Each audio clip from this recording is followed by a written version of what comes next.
आक्षेपित आदेश हा कायद्यानुसार आहे किंवा नाही हे पाहण्यासाठी या टप्प्यावर भारतीय भागीदारी अधिनियम 1932 महाराष्ट्र सुधारणाच्या कलम 69चा उद्देश आणि प्रयोजन आणि भागीदारी संस्था नोंदणीकृत नसण्याचा परिणाम आणि अभिलेखावर दाखल केलेल्या दस्तऐवजासह मांडलेली प्रकथने विचारात घेणे आवश्यक आहे.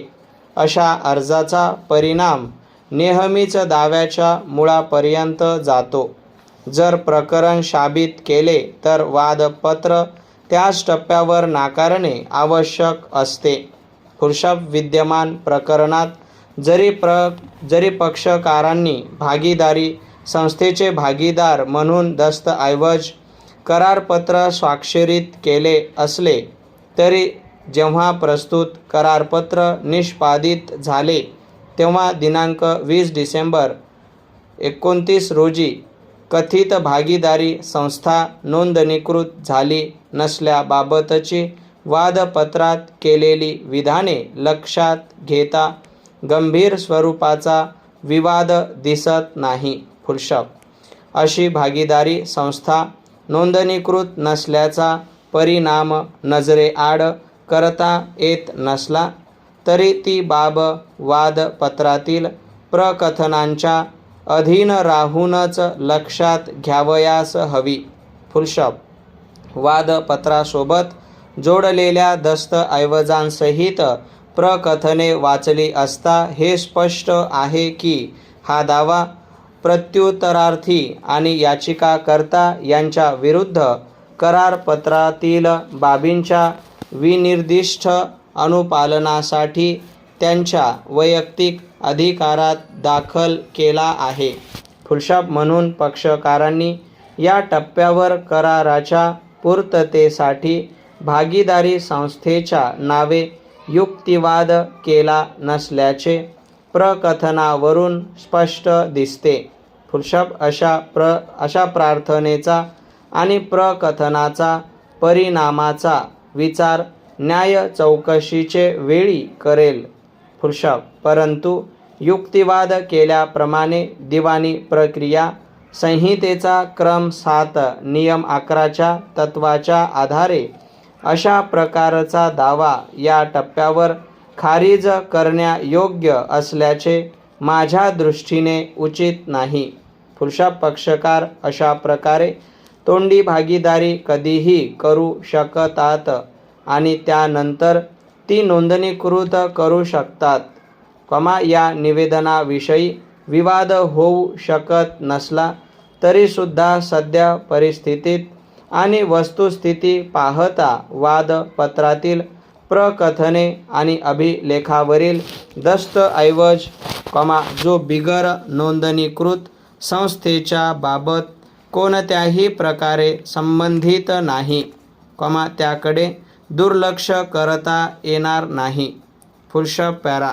वरील याचिकेद्वारे विशेष अंमलबजावणी अर्ज प्रकरणात विद्वान दिवाणी न्यायाधीश, वरिष्ठ स्तर यांनी पारित केलेला आदेश दिनांक 12/11/2013 रोजीच्या हुकूमनाम्याच्या अंमलबजावणीसाठी याचिकाकर्त्यांनी दाखल केलेला अर्ज खारिज करण्यात आला होता, त्या आदेशाला आव्हान दिले आहे. फुलस्टॉप.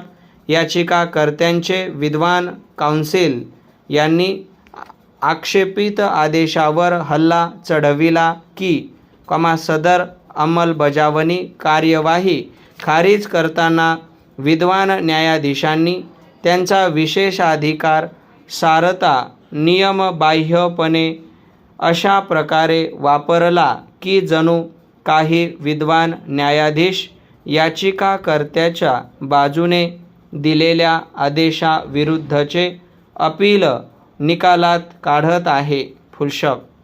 विद्वान काउन्सिल यांनी निदर्शनास आणले की, याचिकाकर्त्याचा दावा जो सदर हुकूमनाम्यात अंतरिमरित्या अभिनिर्णित केला होता, त्याची गुणवत्ता विचारात घेण्याची विद्वान न्यायाधीशांना मुभा नव्हती. विद्वान काउन्सिल यांनी पुढे असे निवेदन केले की अंमलबजावणी कार्यवाहीत सदर हुकूमनाम्याची यथार्थता तपासली जात नाही, कारण त्यांच्या म्हणण्यानुसार अंमलबजावणी न्यायालय हुकूमनाम्यापलीकडे विचार करू शकत नसल्याचे चांगल्या प्रकारे प्रस्थापित झालेले आहे. विद्वान काउन्सिल यांनी पुढे असे निदर्शनास आणले की याचिकाकर्त्यांच्या बाजूने दिलेल्या हुकूमनाम्याने काही बांधकामाबाबत घोषणा आणि ते पाडून टाकणे या व्यतिरिक्त याचिकाकर्त्याला अनुकूल असा कायमस्वरूपी आदेश असा अनुतोष मंजूर केलेला आहे. विद्वान काउन्सिल यांनी आणखी असेही नजरेस आणून दिले की विद्वान न्यायाधीशांनी अंमलबजावणी करावयाचा न्यायनिर्णय आणि हुकूमनामा कारणे नमूद नसलेला आदेश असल्याच्या कारणावरून अंमलबजावणी कार्यवाही संक्षिप्तरित्या खारिज केली. विद्वान काउन्सिल यांनी आणखी असे ही निदर्शनास आणले की याचिकाकर्ते हे सदर कार्यवाहीत दावेदार नव्हते, कारण याआधी सुद्धा याचिकाकर्त्यांनी अर्ज दाखल केला होता, जो मागे घेण्यात आला होता. विद्वान काउन्सिल यांनी पुढे निवेदन केले की विद्वान न्यायाधीशांनी अंमलबजावणी कार्यवाही खारिज करताना त्यांची न्यायाधिकाराकरिता ओलांडली आहे.